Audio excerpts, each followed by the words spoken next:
Yesus tahu kejahatan hati mereka dan berkata, "Mengapa engkau mencobai aku, hai orang-orang munafik?" Mendengar perkataan Yesus ini, tentu hati mereka mulai ciut. Iya, shalom teman-teman semua dimanapun kita berada saat ini. Kiranya kita semua tetap berada dalam keadaan sehat dan apapun yang merupakan aktivitas kita sepanjang hari ini, kiranya Tuhan Yesus memberkati.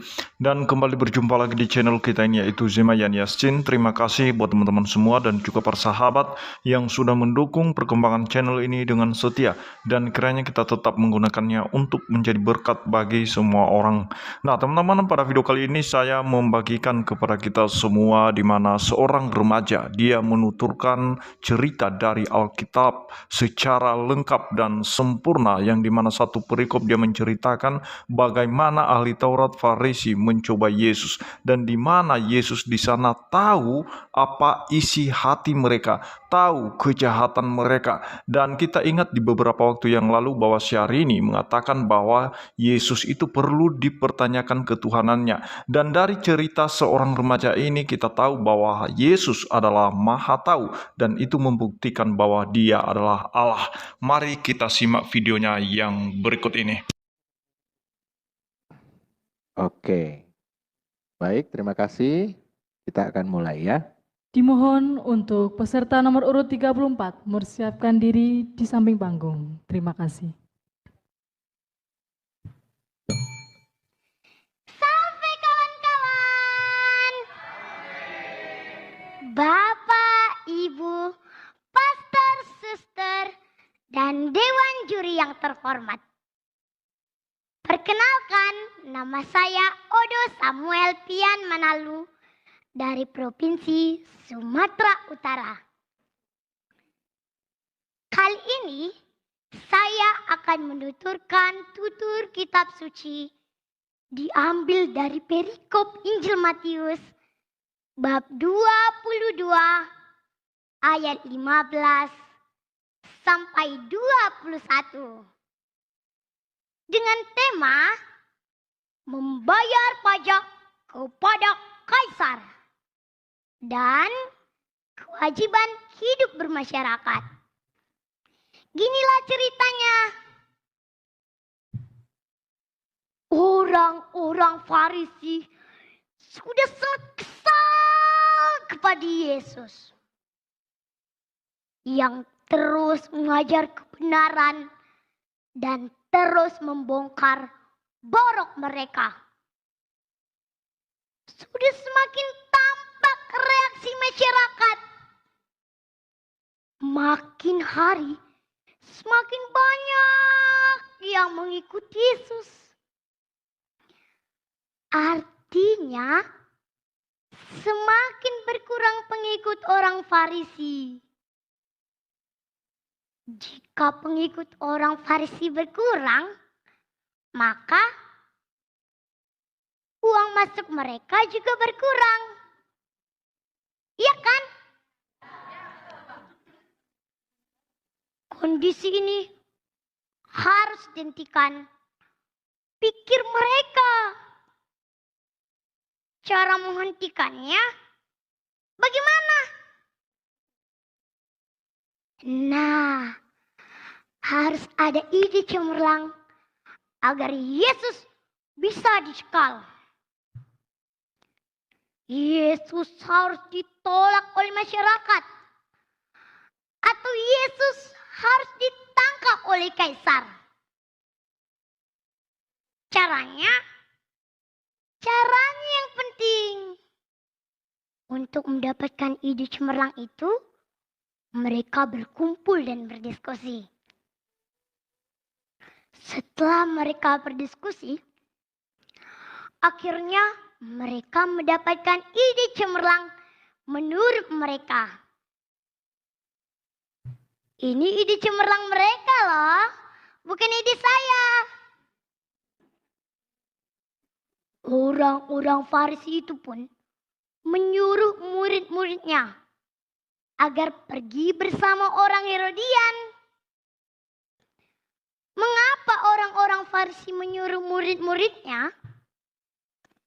Tujuannya agar terkesan yang bertanya itu masyarakat biasa. Lalu, mengapa bersama orang Herodian?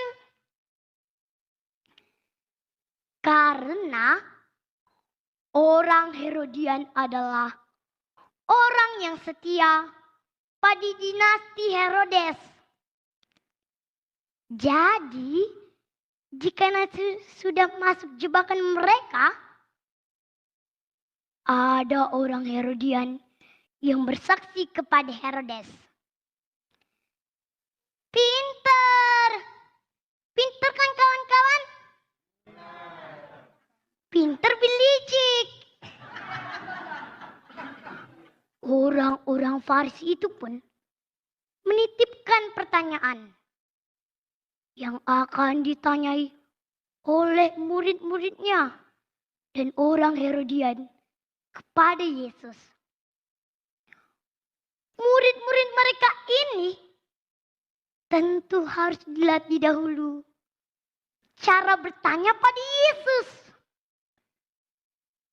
Soalnya yang mau ditanya itu Yesus, bukan kaleng-kaleng. Setelah mereka dilatih, pergilah mereka menghadap Yesus. Setelah menghadap Yesus, mulailah aksi dijalankan. Guru, kami tahu engkau adalah seorang yang jujur. Dengan jujur mengajar jalan Allah. Engkau tidak takut kepada siapapun, sebab engkau tidak mencari muka. Di tahap awal ini, mereka memuji Yesus. Dipanggil guru, disanjung sebagai orang jujur, dengan jujur mengajar jalan Allah, dan tidak takut kepada siapapun, sebab tidak mencari muka. Mereka berharap Yesus akan tersanjung dengan segala pujian mereka itu. Secara manusiawi, kalau sudah tersanjung, pastilah nanti akan membalas budi dengan mendukung mereka. Karena di situ ada orang Herodian. Pikir mereka, Yesus akan pro kepada Herodes. Itulah jalan pikiran mereka. Setelah itu, masuklah tahap kedua, yaitu pertanyaan jebakan yang dititipkan oleh orang-orang Farisi. Yesus, katakanlah kepada kami pendapatmu. Apakah diperbolehkan membayar pajak kepada kaisar atau tidak? Dalam hati mereka, nah lo Yesus, terjebak lo. Kalau Yesus mengatakan boleh membayar pajak kepada kaisar, maka orang Yahudi akan menganggap Yesus sebagai pendukung kaisar dan tidak berpihak dengan bangsanya sendiri. Kalau Yesus menjawab tidak boleh membayar pajak kepada kaisar, kan di situ mereka telah membawa orang Herodian. Yesus bisa saja dilaporkan kepada Herodes sebagai penghasut masyarakat agar tidak membayar pajak. Pikir mereka, Yesus sudah masuk jebakan Batman, pikir mereka.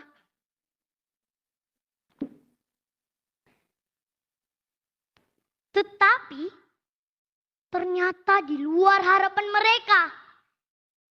Yesus tahu kejahatan hati mereka dan berkata, Mengapa engkau mencobai aku, hai orang-orang munafik?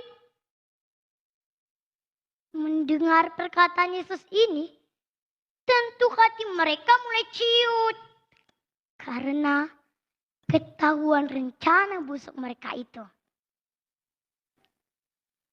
Tetapi Yesus tetap memberi jawaban atas pertanyaan mereka itu. Yesus meminta mata uang yang dipakai untuk membayar pajak itu. Lalu bertanya, gambar dan tulisan siapakah ini? Mereka menjawab, gambar dan tulisan Kaisar. Lalu kata Yesus, berilah kepada Kaisar apa yang menjadi hak Kaisar, dan kepada Allah apa yang menjadi hak Allah.